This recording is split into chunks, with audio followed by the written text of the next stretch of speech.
పార్వతీపురంలో వైద్య కళాశాలను ఏర్పాటు చేయుటకు ప్రభుత్వం అంగీకారం తెలియజేసిందని రాష్ట్ర మహిళా శిశు సంక్షేమ శాఖ మరియు గిరిజన సంక్షేమ శాఖ మంత్రి గుమ్మిడి సంధ్యారాణి తెలిపారు. కురుబాం ఇంజనీరింగ్ కాలేజీని పూర్తి చేయుటకు ముఖ్యమంత్రి చర్యలు చేపట్టారని ఆమె చెప్పారు.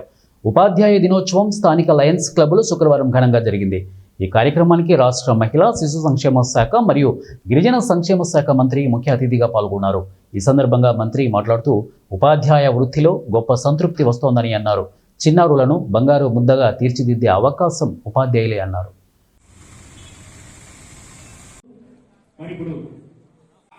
మీకున్న రెస్పెక్ట్ ని ఇప్పటి ఉన్న మా యువ నాయకులు నారా లోకేష్ గారు టీచర్స్ కి ఎంత ఇస్తారు అనేది మీ అందరికీ తెలిసిందే.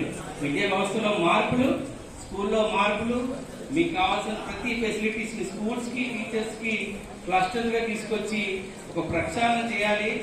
ఆంధ్రప్రదేశ్ ని విద్యాంధ్రప్రదేశ్ గా మార్చాలి. ఖచ్చితంగా ఒక కేరళ గురించి మాట్లాడతారు, ఒక ఢిల్లీ గురించి మాట్లాడతారు. రాబోయే తరాలు ఆంధ్రప్రదేశ్ విద్యా వ్యవస్థ గురించి దేశంలో ప్రతి ఒక్కరు మాట్లాడాలని ఒక ప్రణాళికబద్ధంగా వెళ్తున్నారు. మరొకసారి ఇందాక టీఓ గారు చెప్తున్నట్లు పార్వతీపురం మన్యం జిల్లా మొదటి స్థానాన్ని మనమే ఉంచేసుకోవాలి. మీరు రిటైర్ అవుతున్న మీ తరాలు నెక్స్ట్ తరా టీచర్లు కూడా ఈ మొదటి స్థానం అనేది పార్వతులకు ఫిక్స్ అయిపోయే విధంగా మీరు కూడా కృషి చేయాలని కోరుకుంటున్నాను. ఈ రోజు ఒక పండగ వాతావరణంలో జరుపుకుంటున్నాం.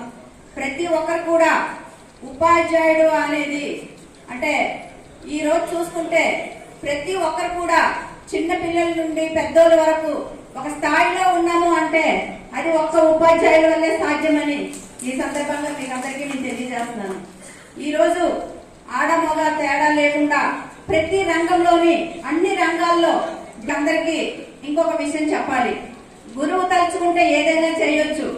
కాబట్టి మరి ఏదైనా మన దేశం కోసం, మన రాష్ట్రం కోసం ప్రతి ఒక్కరం కూడా అంటే ఒక గురువుగా మీరందరూ ఇప్పుడు ఉన్నటువంటి విద్యార్థులకి ఒక క్రమశిక్షణతో విద్యా అభ్యాసాలన్నీ బోధించడం జరుగుతుంది.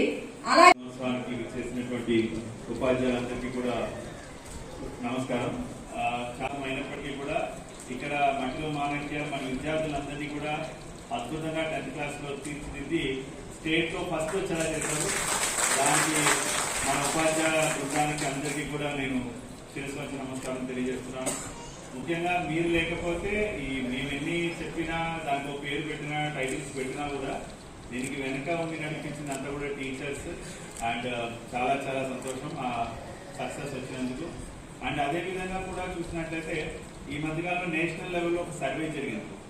సో పరాక్ సర్వే ప్రకారం కూడా చూస్తే ప్రతి ఒక్క స్కూల్లో కూడా విద్యార్థులకి కనీస నాలెడ్జ్ అంటే మినిమం లెవెల్స్ ఆఫ్ లెర్నింగ్ అంటారు కదా, అభ్యసన స్థాయి. సో దాన్ని కూడా పరిశీలిస్తే కూడా మన జిల్లా టాప్ 10లోనే ఉంది. అది కూడా గమనించాలి. అంటే ఏంటంటే మినిమం వాళ్ళకి కుడికలు, తీసివేతలు, గుణకారం, భాగాహారాలు వచ్చాయా లేదా, తెలుగు పుస్తకం చదవగలుగుతున్నారు లేదా, అంటే కనీస అభ్యసన స్థాయి తీసుకురావడంలో కూడా మన జిల్లా రాష్ట్రంలో టాప్ 10లోనే ఉంది. అంటే అందులో వేర్వేరు పారామీటర్స్ లో వేర్వేరు ర్యాంకింగ్స్ ఉంటాయి. బట్ అయినప్పటికీ కూడా మనం మన లక్ష్యానికి ఇంకా ఇంకా చాలా చాలా వేల కిలోమీటర్లు వెనకనే ఉన్నాం. అంటే ఇందాక మన ఎమ్మెల్యే గారు చెప్పినట్టు కేరళ లేదంటే వేరే ప్రోగ్రెసివ్ స్టేట్స్ తో పోలిస్తే మనం ఇంకా ఇంకా ముందుకు వెళ్లాల్సిన ఆవశ్యకత చాలా ఉంది. చాలా సంతోషం. ఎందుకంటే ఇప్పుడు ఆల్రెడీ టీచర్స్ డే అంటే ఏంటి, సర్వేపల్లి రాధాకృష్ణ గారు ఎవరు ఏంటి అవన్నీ నాకు ముందు మాట్లాడిన పెద్దలందరూ కూడా చెప్పారు. ముఖ్యంగా తల్లి తండ్రి తర్వాత గురువే దేవుడితో సమానం. అలాంటి గురువుల కులంలో ఉన్నాం మనం అందరూ. ఎందుకంటే నేను కూడా టీచర్నే కాబట్టి మన అందరిది ఒకటే కులం. గురువులకి ఎప్పుడు కూడా ఉన్నతమైన స్థానం ఉంటుంది. నాకంటే ముందు మాట్లాడిన పెద్దలందరూ కూడా చెప్పారు. గురువుని ఎప్పుడు కూడా ఎక్కడ చూసినా ఖచ్చితంగా నమస్కారం పెట్టాలి. అదే మన సంస్కృతి, సంప్రదాయం, సభ్యత కూడా. గురువులందరూ కూడా ఈరోజు చాలా మంది కూడా అనుకుంటారు టీచర్స్ వెళ్తారు, హాయిగా ఫ్యాన్ కింద కూర్చుంటారు, ఏదో 4 ముక్కలు చెప్తారు, వస్తారని చాలా మందిలో అపోహ ఉంది. కానీ ఉదయం 9 నుండి సాయంత్రం 5 దాకా మాట్లాడుతూ వాళ్ళ ఆయుష్ను కూడా తగ్గించుకుంటారని చాలా మందికి తెలియదు. అది ఒక గురువు గొప్పతనం. మనం మాట్లాడతాం. ఎందుకంటే ఒకసారి పాఠం చెప్పిన తర్వాత చాలా మంది పిల్లలకు అర్థం కాకపోవచ్చు. రెండోసారి చెప్తాం, మూడోసారి చెప్తాం వాళ్ళు. ఎందుకంటే ఇందాక పెద్ద చెప్పినట్టుగా నిజంగానే ఇంట్లో ఒక్క పిల్లలున్నా ఇద్దరు పిల్లలున్నా చూడలేక స్కూల్కో లేకపోతే ఏదో సెంటర్లకో వేసేస్తున్నాం ఈ మధ్యకాలంలో. మనం వాళ్ళు ఎలాగో ఉంటారు, మనం ఆఫీసులకు వెళ్ళాలి, వాళ్ళ స్కూల్కి వెయ్యాలి, లేదా అంగన్వాడీ స్కూల్కి పంపించాలి, లేదనుకుంటే డే కేర్ సెంటర్కి వెయ్యాలని వేస్తున్నాం.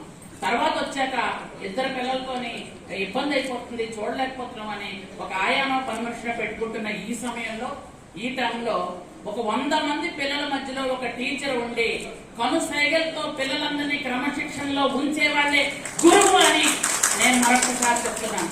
మెడికల్ కాలేజీ పార్వతీపురంకి శాంక్షన్ చేశారు. ఎందుకంటే పార్వతీపురంకి మెడికల్ కాలేజీ వస్తుంది. పార్వతీపురంలో కూడా ఎందుకంటే మనం మారుమూల గ్రామాల్లో ఉన్నాం, గిరిజనులున్నా మిగిలిన బీసీలు ఉన్నా అందరూ కూడా మిడిల్ క్లాస్ లో ఉన్న వాళ్ళమే అందరం. కాబట్టి ఖచ్చితంగా ఇక్కడ మెడికల్ కాలేజ్ రావడం వల్ల తర్వాత తద్వారా ఏమవుతుంది అంటే మనకి ఖచ్చితంగా ఏఎన్ఎం కోర్స్ ఒక కాలేజు, లేకపోతే బిఎస్సీ నర్సింగ్ ఒక కాలేజు, ఇవి కూడా పెరుగుతాయి. అలాగే మా సోదరు నియోజకవర్గంలో ఇంజనీరింగ్ కాలేజ్ కూడా ఉంది, అది కూడా పూర్తి చేస్తామని సీఎం గారు కూడా చెప్పడం జరిగింది.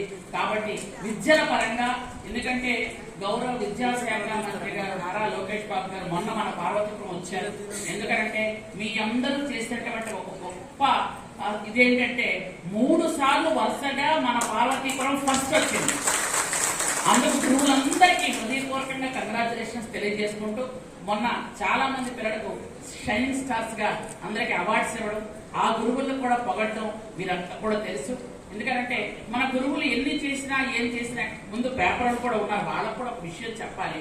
ఇది ఎక్కడో చివరి పేజీలో వస్తుంది. ఒక గురువు ఒక చిన్న తప్పు చేశాడో లేదో తెలియకుండా వేస్తే మాత్రం ఫస్ట్ పేజీలో వస్తుంది. అది చూస్తే నాకు చాలా కష్టం అనిపిస్తుంది. ఎందుకంటే మీరు నిన్ననో మొన్ననో ఫేస్బుక్ లో ఒకటి హల్చల్ చేసింది, ఒక ఆయన కింద పడుతూ ఉన్నాడు. అది ఎక్కడదా అంటే కాదు, మన రాష్ట్రంలోనే కాదు. ఆ ఫోటో ఏ రాష్ట్రంలో ఉందో తెలియదు, కానీ గురువు గారు తాగేసి పడుకున్నారు అని పెద్ద ఫోటో. దాన్ని వెంటనే మన విద్యాశాఖ మంత్రి నారా లోకేష్ బాబు గారి ఫేక్ న్యూస్ అని వెంటనే పెట్టి గురువులందరినీ గౌరవించారు.